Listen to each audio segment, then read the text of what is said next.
Hi, welcome!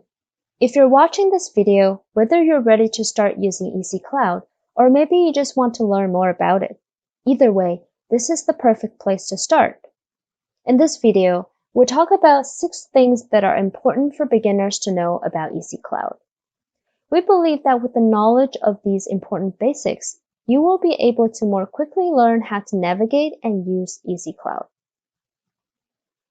Before we start, we would like to give you a quick overview of ecCLOUD. ecCLOUD is a cloud controller that allows for simplified network management at any time, anywhere. It provides a centralized platform for managing various ecCore and ecNiNet working devices, from wireless access points, 60 GHz millimeter wave equipment, to network switches. Since ecCLOUD is cloud-based, the first thing to know is which website to go to and how to register a new account. So please go to cloud.ecninet.com to register a new account and then log in. After logging in, you will see a cloud dashboard that looks like this. The second thing to know about ecCLOUD is that it is composed of 3 levels, which are cloud, site, and device, going from the top to the bottom. In ecCLOUD, you can own multiple clouds, where each cloud can have multiple sites added. Then under each site, you can have multiple devices registered. Site-level settings can also be configured and inherited by devices to help you quickly set up your network. Now that you understand the structure of ecCLOUD, this brings us to the third thing that we want to talk about, which is adding sites in a cloud. And it is mandatory to add at least 1 site before you can register devices.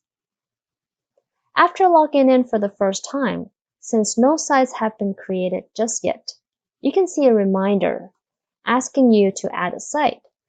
So you can just click on the Add Site button to add a site, or you can click on Site Management from the Cloud menu on the left. If you click on Site Management from the Cloud menu, please click on Add Site to proceed to adding a site. Then after a site or multiple sites have been added, you can now start to register devices so they can be managed by ecCLOUD. Similarly, the system will show a reminder asking you to add devices once you have finished adding the first site. Or you can click on Devices from the Site menu on the left. And this will be the fourth thing to know about ecCLOUD, which is how to add or register devices. On the Devices page, click on Add Device. Here you'll be able to register new devices. You can see that there's an option that allows the devices to inherit site-level settings. Then to add devices, you can choose to use barcode scanning by enabling this option, or you can choose to manually enter the serial number and MAC address of the devices.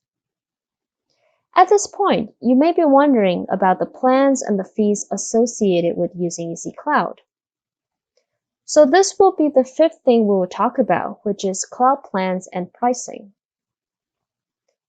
A cloud by default is a trial cloud that you can use for free. This includes 50 device licenses and data storage for 2 weeks.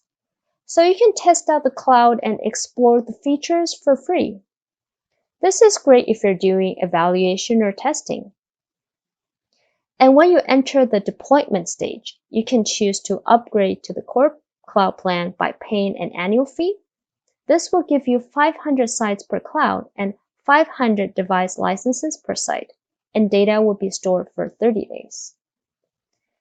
And if you wish to have your custom domain, brand, and styling, you can also choose the virtual private cloud by paying an annual fee as well.